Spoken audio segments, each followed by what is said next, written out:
So, a recent statement from Zarah Sultana has suggested that tensions between Jeremy Corbyn and Zarah have eased. Over the past few days, I've spoken with comrades across our movement.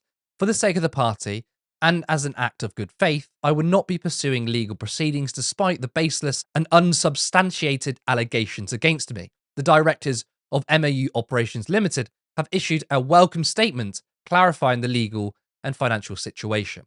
I know many people are feeling demoralised. I share that feeling. We find ourselves in a regrettable situation. But my motivation has always been to ensure the collective strength of our movement, put members first, and build the genuinely democratic conference and socialist party we so urgently need. I am determined to reconcile and move forward. I am engaged in ongoing discussions with Jeremy, for whom local socialists of my generation have nothing but respect. We will find a way to continue in a unified way, centering the grassroots of our movement. I'm certain this is possible. Indeed, it must be. Fascism is growling at the door. The stakes are too high for failure to be an option. Both Jeremy and I remain committed to making this project a success, and we can all confirm that the conference will go ahead as planned in November. The party does not belong to any one of us. It belongs to you. At a recent Peace and Justice meeting, Jeremy said that he is committed to the party and bringing everyone together. 800,000 people have signed up to join in that. 800,000 people who want to see something different. The process that we're going through at the moment has been, you're obviously aware of it, quite difficult over the last few days. But I am absolutely determined this party will be founded. This party will have its founding conference in November. This party will be open, democratic, and grassroots based, and will be a party that enthuses, excites, and mobilizes people in their community to achieve a better thing in their community, and will be a real alternative to the false offer and the lies and the racism of Nigel Farage reform and the far right within our society. We need an organization to do that. The process...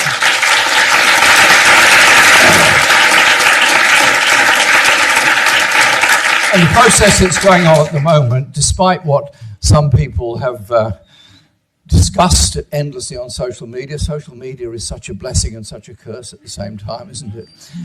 Is that the Independent Alliance Group of MPs, Zarah Sultana, myself, Ayub Khan, Shaukat Adam and Adnan Hussain are together organising not to run it, not to control it, not to direct it, merely to facilitate it. So this is a welcome development. I'm glad Zarah is dropping all the legal proceedings because, a long drawn-out process like that would take up people's time rather than building a party, and it's just a huge distraction. But look, that doesn't mean that her claims of mistreatment are false. I don't think we should ignore that, but for the sake of the people, look, I think this is a good thing. Now, I'm actually kind of surprised, to be honest. I thought their relationship was dead, although I shouldn't be too reactive with every new development because honestly, you don't know what's around the corner. Now, we haven't heard anything in response from Jeremy, but you know what? I don't think it needs it, right? All it will do is draw even more attention to the split. I really don't think anything needs to be said. Now, look, this doesn't mean that anything is resolved, but rather Zarah seems to be making the first step to attempt to put aside differences. I suppose questions still remain. What about the allegations against people around Corbyn, namely Carrie Murphy? Her name has come up multiple times, including Zarah herself. I think we should see this as this obviously being better than pre-Zarah statement, but let's not be naive. Let's be cautious. I do think tensions obviously still exist. Now, this is what Laura Alvarez, Jeremy Corbyn's wife, a human rights activist, and who was very much involved in the party, said on Twitter. I agree that millions of people are desperate for a peace and justice party, but with moral values and principles, as it is essential to be honest and respect the Independent Alliance MPs, as well as transfer the money to Your Party UK or return it to its supporters. Now, there's a couple of problems with that. Right, first, I'm not sure if it's helpful to say this when there has been an effort to try and fix things. And another worrying thing is that she mentions a peace and justice party. There is no peace and justice party. So what does that mean? Now, I thought it was also strange that she said it's essential to respect the Independent Alliance MPs. They shouldn't be that relevant. They are there to facilitate things, but shouldn't be put in positions of influence. That's the point of a democratic membership-led party.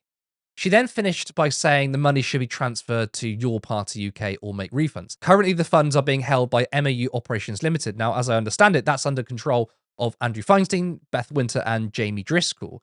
They have been the sort of unbiased arbiters of this whole thing, or neutral, shall I say.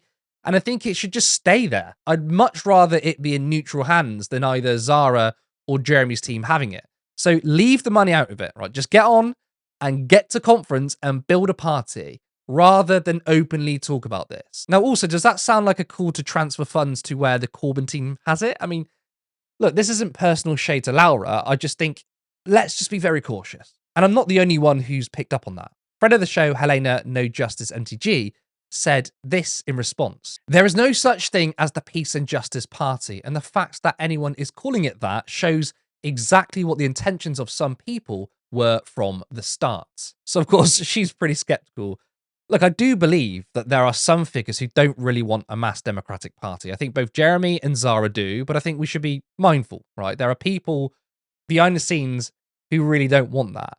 So look, this is a welcome development. I think everyone involved in the party needs to stop talking about money, factions, or anything else that could split everything open again. I think everyone's focus should be actually getting to conference, right? And that's where you have your rigorous discussions and debates and where people fight for a grassroots party that was promised. Do that, right? No big blow-ups or small little potential digs on social media because that helps no one. So I thought I'd keep you updated so you are informed. I will continue to make updates when anything significant happens. Hopefully the relationship is repaired and they can get on with building this party. Remember that we have live shows 3 times per week, every Monday, Wednesday, and Friday at 7:30 p.m. discussing the latest political stories. We are trying to go full-time and grow this channel. You can support us by going to turnleftmedia.co.uk/support. There you can support us monthly via Patreon, or there is another link to a one-off donation. Alternatively, you can become a YouTube member for just 99p. Remember to like this video, subscribe if you haven't already, and I'll see you soon.